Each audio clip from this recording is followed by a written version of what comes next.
Hallo und herzlich willkommen bei Abenteuer Madeira! Ganz genau, heute sind wir wieder live aus dem Garten. So, mal vorab, wie geht's euch? Was sagt das Wetter, was sagt die Laune? Wir haben ja gesehen, dass die letzten Videos von uns sehr gut angekommen sind bei euch und darüber freuen wir uns mega, also super Hate. Cooles Feedback. Dann gibt es noch eine kleine Änderung. Wir werden das Gartenprogramm von Mittwoch auf Donnerstag verschieben. Aus kleinen Gründen. Das erste, so habe ich mehr Zeit oder so haben wir mehr Zeit, auch uns im Garten ein bisschen zu engagieren. Einen Tag mehr. So, dann können wir Montag, Dienstag und Mittwoch im Garten arbeiten, auch wenn mal ein schlechter Tag ist, wie jetzt zum Beispiel letzte Woche, wo mal geregnet hat. Dann haben wir nicht nur einen Tag und das ist dann schwierig für uns, das umzusetzen. Deswegen haben wir gesagt, wir machen jetzt Montag, Dienstag, Mittwoch. Dann haben wir 3 Tage, wo wir genug Zeit haben, im Garten was umzusetzen und dann können wir das Donnerstag hochladen. Und am Samstag kommt natürlich immer alles, was da aus der Umgebung ist, von der Insel, die schönsten Flecken, dann eben die schönsten Foodvlogs, die schönsten, sag ich mal, Sehenswürdigkeiten, wo man hingehen kann. Ja, wo man einfach das Leben genießt und Spaß hat auf der Insel. Das ist natürlich interessant für alle, die da mal herkommen wollen oder auch mal Ferien machen wollen. Darum, jeden Samstag machen wir auch mal so einen Vlog rein für euch. In Zukunft kommen dann auch, unglaubliche Sachen, die wir geplant haben. Es wird auch nicht nur Madeira geben. Werden wir auch einige Reisen in Angriff nehmen und zum Beispiel nach Brasilien gehen, auch da, wo ich ja aufgewachsen bin, an der Ostseeküste, da werden wir auch mal hingehen, mal alles festhalten, wir wollen unseren Kleinen mal alles zeigen und die Sachen werden wir natürlich auch auf Kamera festhalten und in Zukunft euch mitteilen. Ja, aber jetzt haben wir erstmal genug geschnackt, jetzt gehen wir rein in den Garten. Was haben wir vor heute? Wie das letzte Mal schon angekündigt, haben wir ja hier das Hochbeet gebaut und daneben soll jetzt die Treppe hin. Das heißt, jetzt muss ich da die Erde abtragen und ja, wie eine Art Stufenschonform. Dann wird die nachher mit Beton überzogen. Da liegen schon die richtigen Eisen. Davon werden noch ein paar nachher eingebaut. Aber ihr seht es ja dann im Schnelldurchlauf. Wie kommt schon die Petunias? Schon gut gewachsen? Ja, Pflanzen kommen langsam, die wachsen. Aber da gibt es am Schluss ein Update. Guckt euch mal an, wie schön immer alles blüht hier. Dann wollen wir mal loslegen. Guckt euch mal diesen Oschi an da. Den habe ich gerade ausgegraben hier. Oh, hier meine Hand daneben. Der hat bestimmt 40, 50 Kilo. Der war genau da an der Ecke. Ja, ist immer so. Da, wo man graben will, da liegt immer ein Stein. So sieht es jetzt aus hier bei der Vorbereitung. Ich habe jetzt mal da in der Ecke ein Schnureisen reingeschlagen. Dann markiere ich mir die ganzen Geschichten hier immer mit, jetzt habe ich hier mal einen 50er Tritt gemacht, 50 cm. Ja, dann ziehe ich hier mit der Schnur immer so Halbkreise. Jetzt fange ich an hier aufzubetonieren. Mache mir gerade eine Schubkarre hier fertig mit Beton. Ja, und dann arbeite ich mich langsam Stufe für Stufe nach unten. So sieht es denn aus.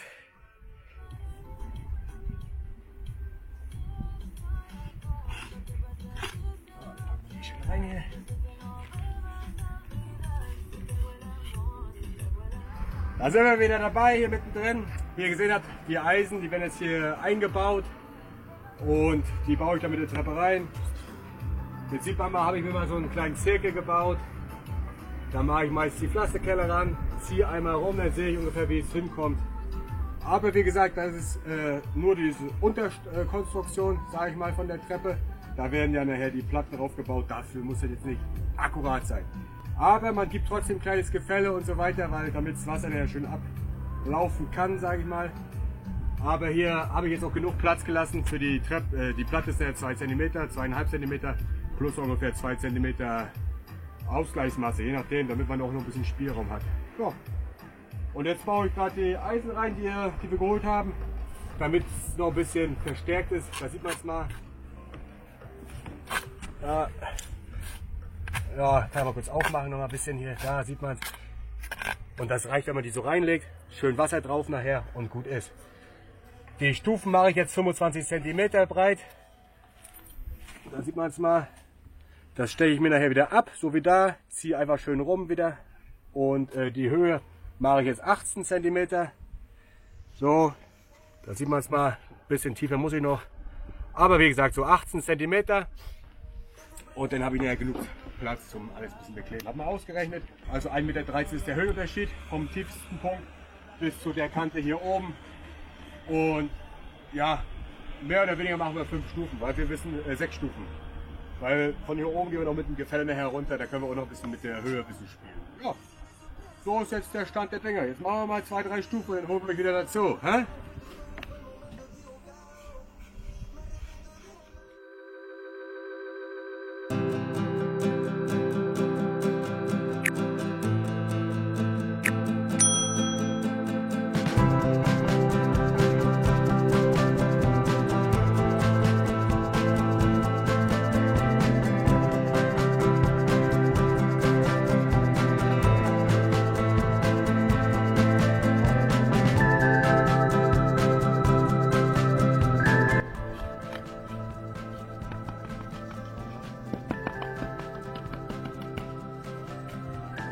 Wichtig ist, schön andrücken, damit die ganze Luft rauskommt.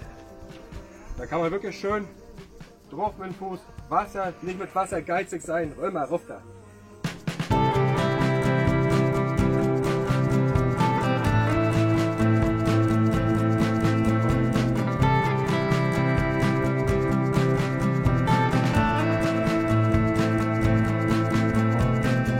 Meine Frau macht gerade eine Limonade, komm, wir gehen mal gucken.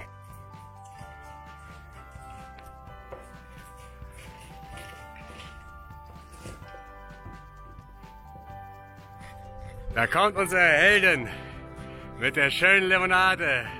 Wow, der macht die Arbeit auch viel mehr Spaß. Ne, mi amore? Natürlich. Ja. Arbeite hat er Durst, oder? Ja, das stimmt. Hau voll den Kelch. Prost. So, da sind wir wieder. Neuer Tag. Jetzt machen wir erstmal ein bisschen Steine drunter. Holen wir wieder ein bisschen Eisen, was wir uns geholt haben. Holen wir den dicken Kessel raus da und dann kann man das schon ein bisschen hier über den Bauch ein bisschen rüber biegen. Ja, und dann packen wir die schön hier oben drauf. Ein bisschen noch.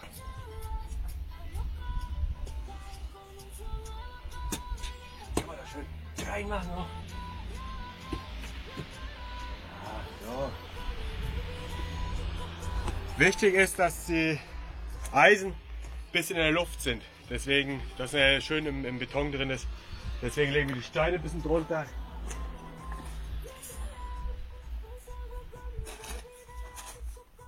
So. Und da auch noch ein bisschen.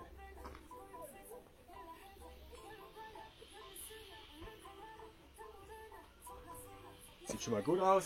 Heute ist auch perfektes Wetter zum Betonieren. Keine Sonne draußen.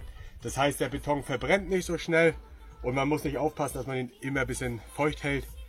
Heute reicht es, wenn wir den eben so anmischen. Da sieht man, ich habe den jetzt so ein bisschen mehr als erdfeucht angemischt. Macht da gleich noch ein bisschen Wasser drauf. Und also, ich zeige es euch mal. So, das reicht schon vom Reinlegen. Und immer da, wo man mit Beton arbeitet, einfach ein bisschen Wasser drauf noch. Damit der da gleich ja, so besser verteilt.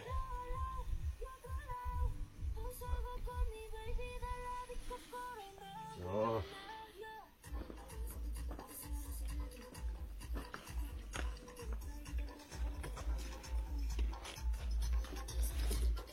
Ja, wollen wir mal auffüllen da die Geschichte. Wenn es zu heiß ist und man betoniert, muss man ihn wirklich immer feucht halten. Das heißt, ein bisschen wässern immer oder mit dem Schwamm drüber gehen und schön feucht halten und dass er sich ganz langsam abtrocknet. Weil wenn er sich zu schnell abtrocknet, eben reißt er. Es gibt Risse im Beton und das ist ja das, was wir nicht wollen. Darum entweder sich das Wetter aussuchen oder so wie wir, sich das richtige Wetter bestellen oder eben feucht halten immer. Und vor Sonne schützen. Mit einem Plastik abdecken oder mit einem Vlies abdecken. oder mit Erde zu decken, je nachdem, wo man da gerade was mit Beton macht.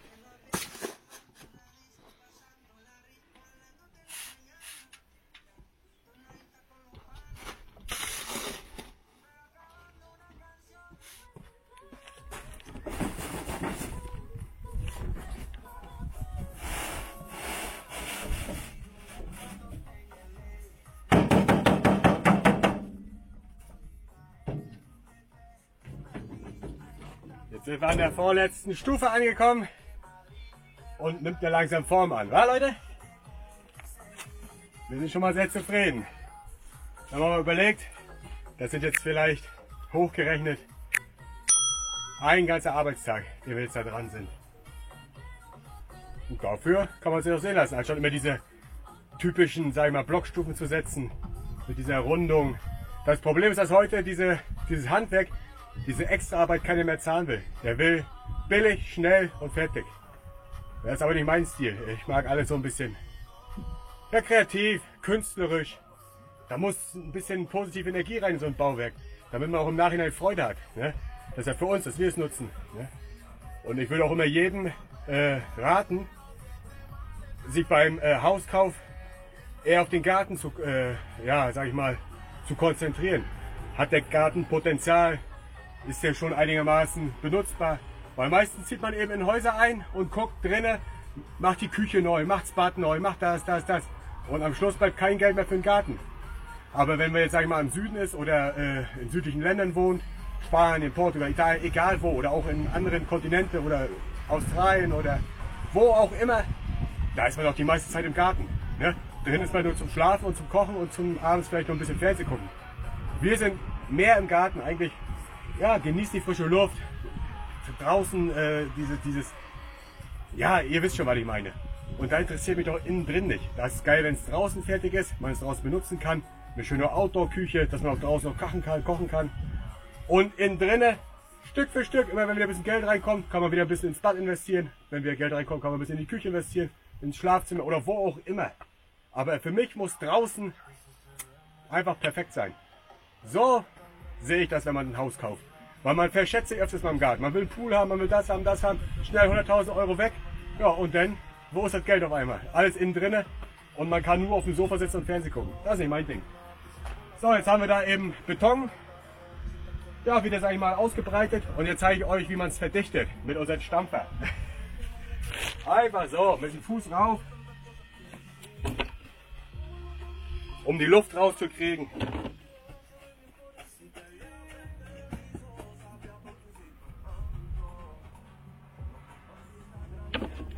Oh ja. Hier sieht man mal jetzt, zeig mal hier.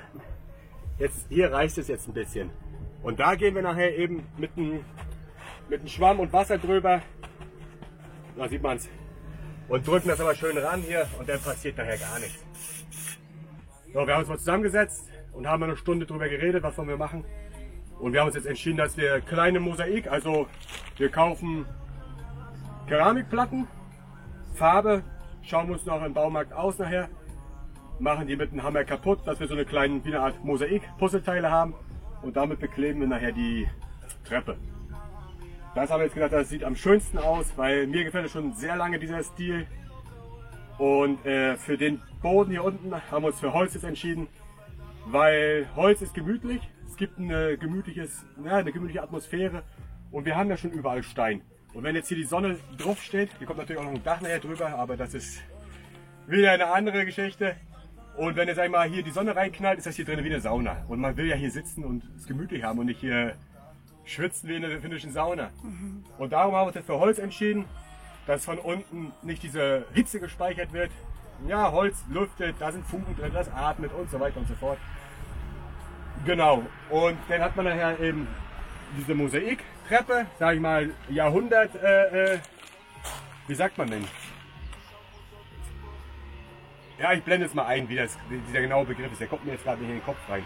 Irgendwas mit Jahrhundert, glaube ich, aber ich blende das mal unten ein. Seht ihr jetzt hier? Und eben diese Steine ringsrum und da nachher Holz. Da wird nachher eine Mauer geschalt. Zeig mal mir mal hier. Hier, da wird nachher schön sauber geputzt alles hier. Das kommt alles ab. Dann schalen wir nachher ja, bauen wir eine Schalung und mischen uns nachher an und setzen dahinter ja, einfach Beton, damit das aufgefüllt ist. Circa 15 cm breit, vielleicht 12, mal schauen, je nachdem. Und hat man hier nochmal so einen kleinen Vorsprung, wo man was ablegen kann oder Pflanzen draufstellen kann. Meine Frau ist da sehr kreativ. Ja, wird schon einfallen, oder? Genau. Also, dann machen wir weiter. Ich zeige euch mal jetzt ein Timelap. Zack.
Vorletzte Schuhe fertig. So schnell geht das. Ja, wenn ihr Lust habt, mache ich jetzt noch die letzte Schuhe fertig. Hole euch dazu, wenn wir fertig sind. Oder wenn ich fertig bin dann mit der Treppe. Zeige euch das immer. Und meine Frau zeigt euch in der Zwischenzeit mal die Bohnen, den Garten. Ja, und das, was da alles wächst. Die schönen Blumen und so weiter und so fort. Jetzt ein kleiner Shortcut. Bam!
Ja, wie ihr gerade gesehen habt, sind wir jetzt fertig mit der Treppe.